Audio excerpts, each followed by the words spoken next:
गिबियावनो गोजोन फुंबिलिनि सिबिनाय आरो खुलुमनायखौ बावहरदों। दिनै बे गोथार बुब्लियाव मेघालय पलागन्ज नायाबस्ति गामि आफादनि नाजानायाव दिनै बे गोथार बाथौ थानसालिखौ लुफुंनो हादों आरो बे हाबाफारियावनो बाहागो लाफैनो हादों।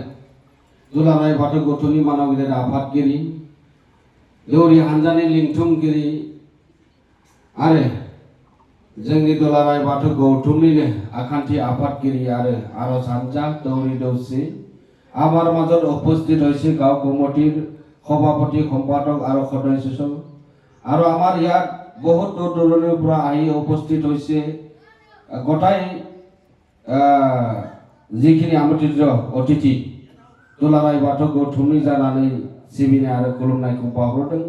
दिनैनि बे गोथार बुब्लियाव बिथांमोननि 150 नखर बिथांमोननि नखरनि परियाला प्राय 300नि खाथि आरो बिथांमोननि नाजानायाव दिनै बाथौ थानसालिया आबुं महर मोनदों। बेवहाय दुलाराय बाथौ गौथुमनि जानाबो रां एसे अनसुंथाइ हरनाय जादोंमोन आरो बेखौ दिनैनि बे गोथार बुब्लियाव बांला बर्डाराव जे बाथौ थानसालि लुनायजों लोगोसे दिनै बाथौ धोरोमनि बर' हारिनि गुदि बाथौ धोरोमखौ गायसननो थाखाय लाबाय आरो बेखौ आबुं महर खालामनो हाबाय।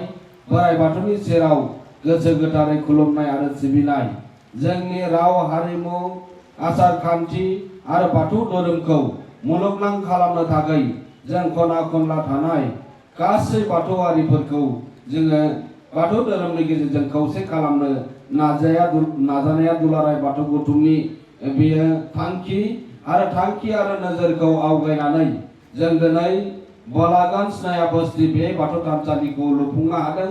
बेबो दुलाराय बाथौ गौथुमनि थाखाय जोबोरै मोनसे थुलुंगानाय आरो जोंनि बर' माहारिनि खौसे आरो नोजोर आरो थांखिखौ जोङो रायजो राजा आरो मुलुग दरबाराव बाथौ धोरोमखौ गायसननो हागोन।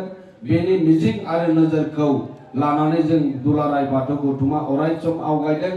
मानो होनबा दिनै गोथार बुब्लियाव बे थानसालिखौ बेखेवनो मोननानै दुलाराय बाथौ गौथुमनि गाहाय नेहाथारि हिसाबै गोजोननाय मोनदों आरो बेखौ जोङो दिनै पलागन्ज नायाबस्तिल' नङा, वेस्ट बेंगलावबो बेनि हाबाफारिया जागासिनो दङ आरो बेखौबो साननैसोनि उनाव बेखेवनो हागोन। नेपाल बायदियाव जोङो बाथौ धोरोमनि थानसालि लुफुंनायनि थाखाय खामानि सोलिगासिनो दङ। मुलुगाव थानाय खना खनला जायखिजाया बर' माहारिनि गेजेराव जोङो गोजोन आरो खौसेथिखौ बाथौ धोरोमनि गेजेरजों जोङो लाबोनो हागोन आरो बर' माहारिया जेरावखि थाया मानो मुलुगाव बाथौ धोरोमनि गेजेरजों जोङो नागिरनानै जों लाबोनो हागोन। बाथौ धोरोम गैयाब्ला मुलुगनि दिनै मुलुगनि गेजेराव बर' हारिनि सिनायथिया गोमालांगोन आरो बाथौ धोरोमनि गेजेरजोंनो राव हारिमु आसार खान्थि आरो सोलोंथाइ बेखौ जोङो बजबनानै खामानि मावदों।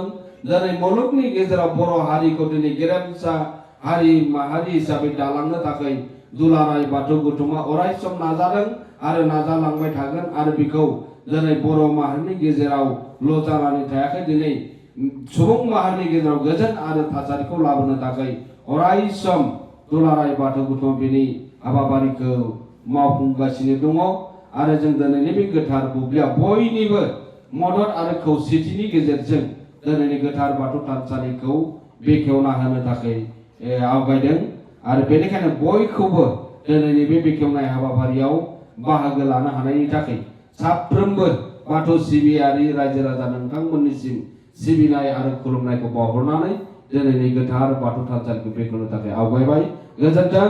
दहाय आफा बोराइ बाथौ, जय आफा बोराइ बाथौनि, जय आफा बोराइ बाथौनि, पलागन्ज नायाबस्ति गामि आफादनि, पलागन्ज नायाबस्ति गामि आफादनि, बांला बर्डाराव गायनो हानायनि, जय आफा बोराइ बाथौनि।